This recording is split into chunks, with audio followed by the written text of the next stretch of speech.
I'm about to share something with you that is a family secret that goes back to the time of my father when he pastored in Arlington, Virginia. And I've called this a 1973 warning from a CIA agent that is happening now. And this came back to me recently when Dad shared this with me several years ago. And I'm going to go ahead and give you the man's name because the man has since passed away, and I'm going to tell you his story of how Dad became connected with him. Now, Arlington, Virginia, if you know anything about it, is very close to Washington, D.C. When Dad pastored at Bailey's Crossroads or Fillmore Avenue Church of God, I was just a young kid, 10, 11, 12, 13, 14 years of age. But I remember it quite well. Some of my fondest memories involve Arlington, Virginia, and the friends we made there. Here's the story. My dad received a phone call one day from a woman he did not know, and she asked him this question. Reverend Stone, do you believe in healing the way that the television evangelist Oral Roberts does, that you can pray for people and God will heal them? And Dad said, yes, ma'am, I certainly do. I've been healed myself on several occasions. She said, my husband is in Walter Reed Hospital and he has cancer.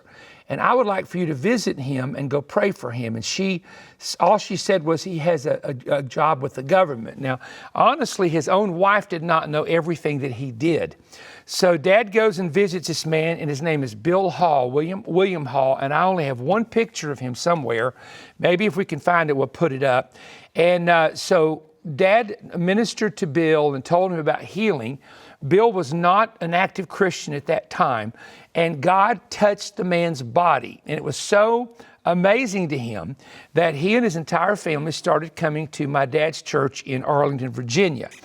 And he was very faithful. When he wasn't out traveling or working, he was very faithful. Well, we did not realize that he was a very high-level agent of the CIA, the Central Intelligence Agency. Now, my dad went to the grave with a lot of secrets that Bill told him, but there were a few things that I knew about that Dad had shared with me. I do remember Bill taking me, my brother Philip, my dad, to the Pentagon. And we were actually we got to see different levels of the Pentagon. I don't know if they opened this up to most visitors or whatever, but he had a security clearance, and I remember seeing this big, huge vault with 2 U.S. Marines guarding it. I have no idea what was in the vault. I must have been about 11, 12 years old at the time, but I know he said, come back here, don't go toward that vault. So we walked past the vault. We got to sit in a man's chair that was very high level in the government. He was out. Bill said, go ahead and sit in the chair if you want to. I remember sitting in this chair in this room. To this day, I couldn't tell you who the man was. I just thought it was pretty cool to be in the Pentagon. And so he became very close to my father. When Watergate occurred, before Watergate made the Washington Post, Bill called my dad and said, Brother Stone, would you come up to a restaurant? Back then it had a different name. It's a Shoney's now, but it had a different name back then. And get a corner booth, and I want to talk to you. And he said, this is going to make the news. There has been a break-in, a Watergate break-in. And he told Dad the details. Now, this man had actually listened to tapes. I'm not going to say, of all things, on a YouTube video and get myself in trouble, but there's a part of the Watergate break-in that involved an American politician that I have never told. I've shared this with a few people, but I've never have told who it was because it's very risky to do something like that. But Bill knew what had happened in detail, who was involved with it in detail before it ever made the news. So this is the level he was in. I also know a story where the king of Saudi Arabia, that he had warned the king that he had a mentally challenged nephew that was going to assassinate him that had been trained by agents from another country. And that did happen. That nephew ended up killing the king of Saudi Arabia. So these are stories that I know for a fact. He knew the Shah of Iran. He was personal friends with the Shah. So this gives you an idea of the level that this man was in that agency. Now, here's what I want to tell you that he told my dad in 1973. In 1973, there was an organization in the Middle East called the PLO, which is an acronym for the Palestinian Liberation Organization. From the very beginning, that particular organization, there became 2 branches of it, but that organization then was headed up by a man named Yasser Arafat, which most of you, the younger generation, may not be familiar with, but most of you know who I'm talking about. At that time, Arafat and others in the organization were using different forms of terrorism to try to gain attention and to cause there to be changes made either in the Israeli government or in the Israeli ideology of a Palestinian state. Now, Bill told my dad, he said, now I want to tell you something. And this is what he told him. He said, we are allowing people to come to this country from the Middle East. Some of them are coming in on student visas, but they're staying here. They're after school, they're just disappearing in the country. And he said, we are allowing some very, very dangerous people with dangerous ideologies to enter our country. They're going to settle here. And this is, I'm telling you what he said in 1973. He said, we're concerned of these particular groups of individuals, radicals, hijacking airplanes and flying them into buildings. Now, you heard me. My dad told me that years before 9/11 ever took place.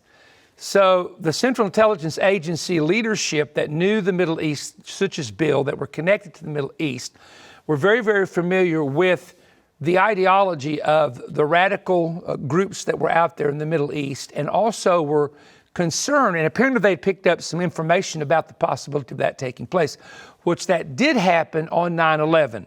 That's the point I want to make. So we knew about the possibility of this in 1973 from this particular man. His warning was this: there will come a day, we are letting so many people come into the nation who do not want to actually be Americans. They want to come in because of our freedoms. They want to capitalize on our hiring and freedoms and the money that flows through the United States through work, et cetera, and business.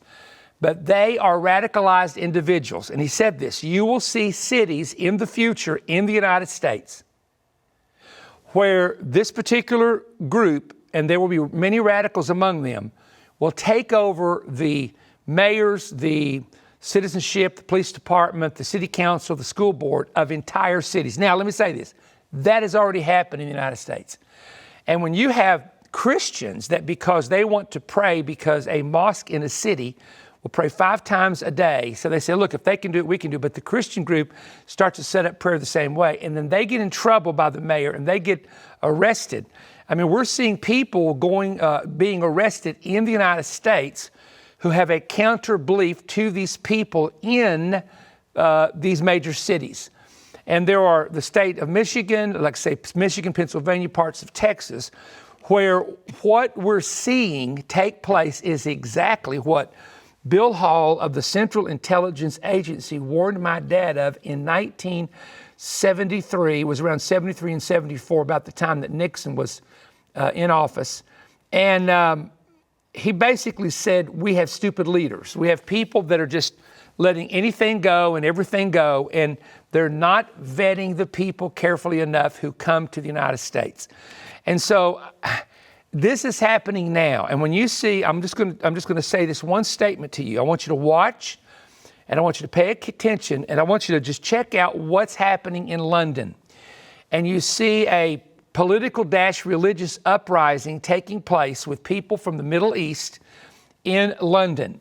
It's coming to America. It may not come to America for 3 to 4 or 5 years, but it's called the 100-year plan. I have seen the 100-year plan. I know what the plan is. They're already 30-some to 40 years into the 100-year plan. And so I want you to understand something, that this is about to change. And when you talk about the Antichrist, you know, we always talk about a man. We don't know whom he is. We do not know when he will arise. We know he rises after restrainer is removed in 2 Thessalonians 2. But when we look at what the spirit of Antichrist is, if you will go to 1 John chapter 1, chapter 2, chapter 3, and you look at there's 4 verses that mentions the Antichrist, or the word Antichristos. It is the spirit that denies that Jesus is the Son of God. That's the spirit of Antichrist, biblical definition.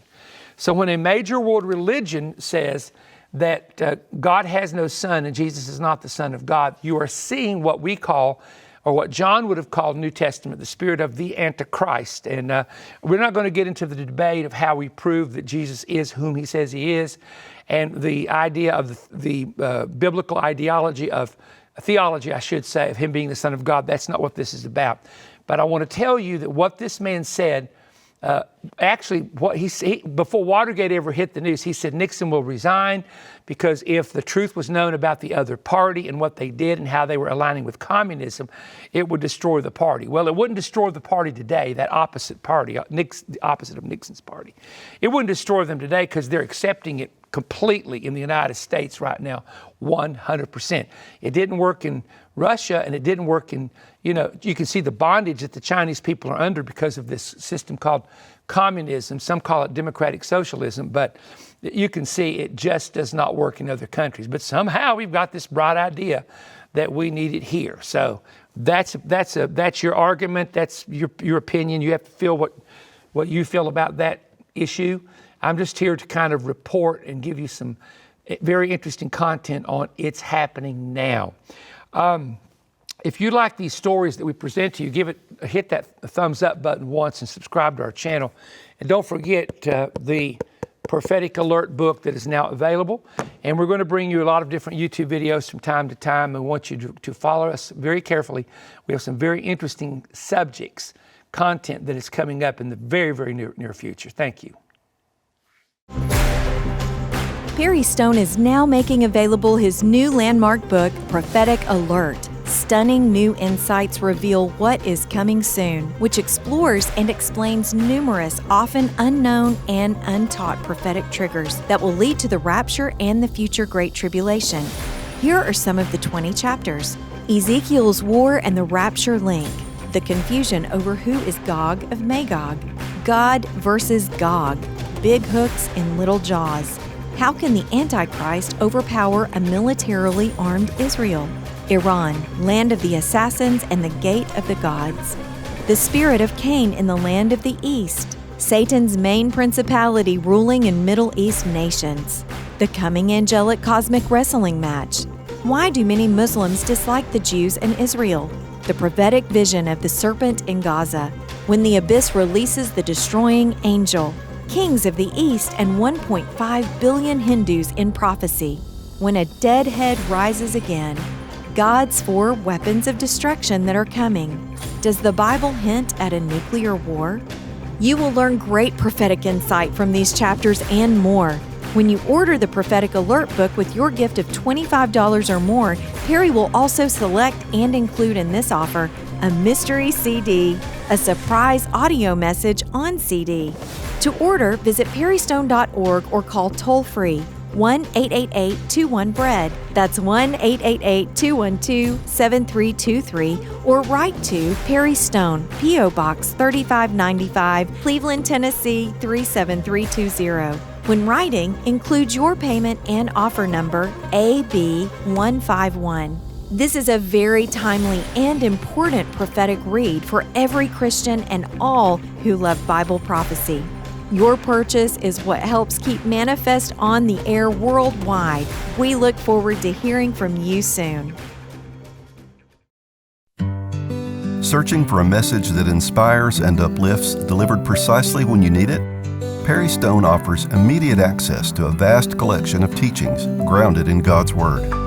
Visit perrystone.org/downloads to explore over 400 digital audio teachings in MP3 format, compatible with any device.